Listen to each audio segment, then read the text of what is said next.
Break news చూస్తున్నాం. ప్రముఖ నటుడు కోటా శ్రీనివాసరావు కన్నుమూశారు. కొన్నాళ్లుగా అనారోగ్యంతో బాధపడుతున్న కోటా శ్రీనివాసరావు తెల్లవారుజామున తుదిశ్వాస విడిచారు.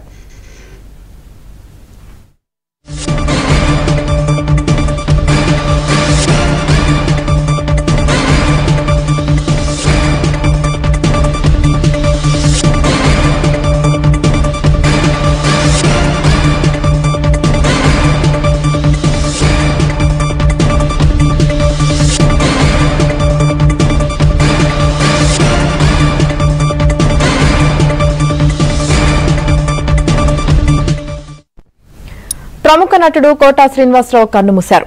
కొన్నాళ్లుగా అనారోగ్యంతో బాధపడుతున్న కోటా శ్రీనివాసరావు తెల్లవారుజామున తుదిశ్వాస విడిచారు.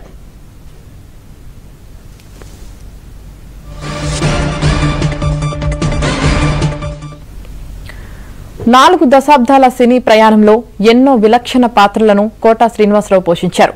750కి పైగా చిత్రాల్లో కోటా శ్రీనివాసరావు నటించారు.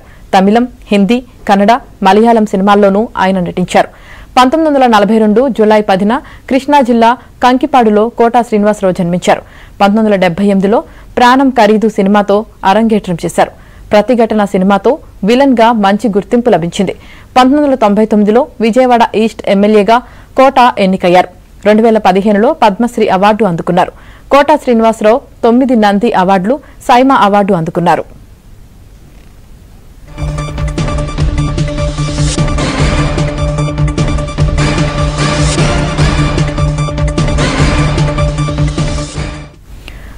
ప్రముఖ నటుడు కోటా శ్రీనివాసరావు కన్నుమూశారు. కొన్నాళ్లుగా అనారోగ్యంతో బాధపడుతున్న కోటా శ్రీనివాసరావు తెల్లవారుజామున తుదిశ్వాస విడిచారు.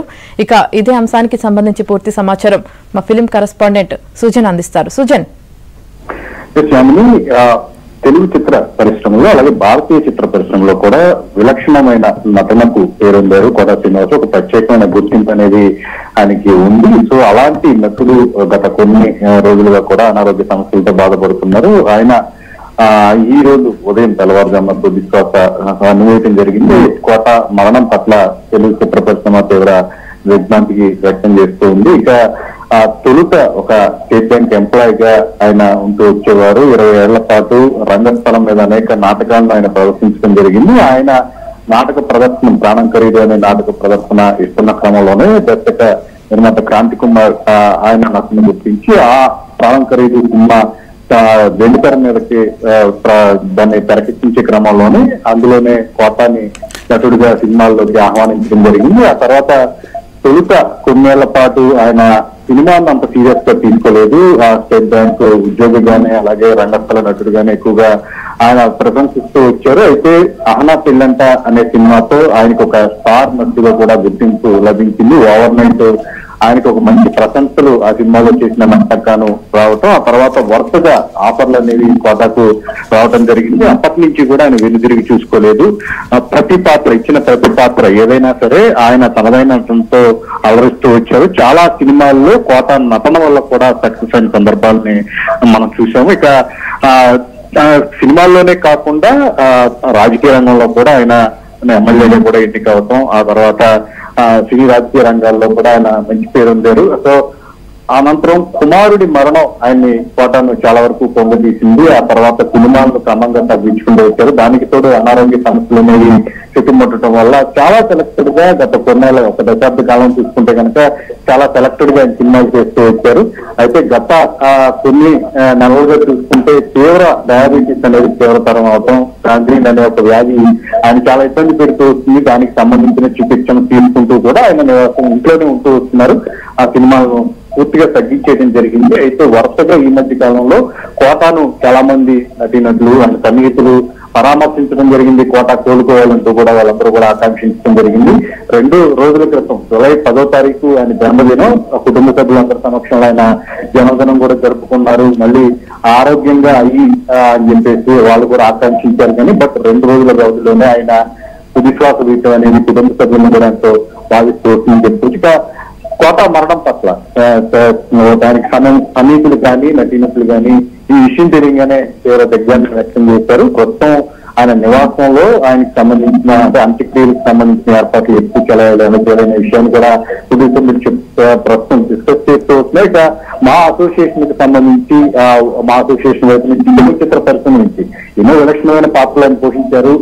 సినిమా రంగానికి ఎంతో సేవ చేసిన నటుడు, ఒక లెజెండరీ నటుడు అని చెప్పేసి కోట అందరూ భావిస్తూ ఉంటారు. కాబట్టి అంత్యక్రియలకు సంబంధించి చిత్ర పరిశ్రమ వైపు నుంచి ఎలాంటి ప్రకటన వస్తుంది అనేది కూడా అందరూ ఇప్పుడు వెయిట్ చేస్తున్న పరిస్థితి. ఆయన కేవలం తెలుగు సినిమాలకే పరిమితం కాకుండా ఇతర భాషలకు సంబంధించిన చిత్రాల్లో కూడా నటించి మెప్పించి టాలీవుడ్ కు ఒక మంచి పేరును తీసుకువచ్చారని చెప్పేసి కూడా మాట్లాడుతూ ఉంటారు. ఇక గణేష్ చిత్రంలో ఆయన పోషించిన నటనకు నంది అవార్డు రావడంతో పాటు ఇతర పరభాష చిత్రాల్లో కూడా కోటకు వరుసగా అవకాశాలు వచ్చాయి. అక్కడ నేరుగా మెయిన్ విలన్ క్యారెక్టర్ పోషించి ఎంతోమంది ఇతర భాషలకు సంబంధించిన నటులు అనగానే తెలుగు భాష నటులకి సైడ్ క్యారెక్టర్ లేదంటే చిన్న చిన్న పాత్రలు వేస్తుంటారు. బట్ కోట టాలెంట్ చూసిన తర్వాత మెయిన్ విలన్ పాత్రల్లో ఆయన పోషించ జరిగింది. ఇంకా కోట కూడా చాలా అనేక మార్లు ఒక విషయాన్ని ప్రస్తావిస్తూ వచ్చేవారు. తెలుగు సినిమాల్లో తెలుగు నటులకు ఎక్కువగా ప్రాముఖ్యతను ఇవ్వాల్సిన అవసరం ఉంది. బాంబే నుంచి వచ్చే నటులకు తీసుకోవచ్చు, కానీ ముఖ్యంగా ఎంతో మంది టాలెంటెడ్ ప్రతిభావంతులు మన దగ్గర ఉన్నప్పుడు మన వాళ్ళని ఎంకరేజ్ చేయాల్సిన అవసరం ఉందనే ఒక విషయాన్ని కూడా ఆయన పదే పలుమార్లు ప్రస్తావిస్తూ వచ్చేవారు. ఆ తర్వాత అదే కోట ఎక్కడికి వెళ్ళినా సరే, ఏ భాషలకు వెళ్ళినా సరే తెలుగు సినిమాలకు సంబంధించి ఆయన ఎక్కువగా తెలుగు సినిమాల ప్రాముఖ్యత గురించి ఎక్కువగా మాట్లాడుతూ ఉండేవారు అని చెప్పేసి తోటినట్లు కూడా చెప్తూ వస్తుంటాము. సో ఈ క్రమంలోనే ఆయన ఆరోగ్యం కనుక సహకరించి ఉంటే ఇప్పటికీ కూడా ఆయన ఎన్నో మంచి పాత్రలు వేసి నన్ను అలరిస్తూ వచ్చేవారు. బట్ అనారోగ్య సమస్యల వల్ల ఆయన సినిమాలకు దూరం అయ్యారని చెప్పేసి విషయాన్ని కూడా అన్నిటికీ ప్రస్తావిస్తారు. ఇక కోట ఒక చిన్న బ్యాంక్ ఎంప్లాయీగా మొదలుపెట్టి ఒక అగ్రస్థాయి నటుడిగా కూడా చిత్ర పరిశ్రమ తనకంటూ పేరు తెచ్చుకుని ఈ రోజు ఒక లెజెండరీ నటుడిగా కూడా ప్రత్యేకమైన గుర్తింపు అనేది ఆయనకి వచ్చింది. సో ప్రస్తుతం అంత్యక్రియలకు సంబంధించి ఎట్లా ఏం చేస్తారో ఎప్పుడు అనేది మాత్రం కుటుంబ సభ్యుల నుంచి కానీ చిత్ర వైపు పరిశ్రమ వర్గాల నుంచి కానీ ఆయన పార్థివ దేహాన్ని అభిమానుల కోసం ఛాంబర్ లో ఉంచుతారా లేదా అంటే ఇప్పుడు ఈ విషయాలు ఎవరన్నా చూడాల్సిన వాళ్ళు ఉన్నారా అనే విషయాన్ని కూడా ఒక పరిశ్రమ వైపు నుంచి కూడా ఒక ప్రకటన అనేది రావాల్సి ఉంది. ఇక కుటుంబ విషయానికి వస్తే ఆయనకి 2 కుమార్తెలు, ఒక కుమారుడు యాక్సిడెంట్ లో మరణించిన తర్వాత కోట కంప్లీట్ గా చాలా వరకు కూడా కుంగిపోవడం జరిగింది. తన తర్వాత తన కుమారుని కూడా నటుడు చెయ్యాలి అని చెప్పేసి ఆయన ఎంతో చాలా మంది దర్శక నిర్మాతల్ని కోరేవారు. అలాగే అవకాశాలు వచ్చిన క్రమంలోనే ఆయన నటుడిగా కొనసాగి కెరీర్ ప్రారంభంలోనే మరణించడం అనేది కోటను చాలా వరకు పొంగదీసింది. Right, thank you Sujan.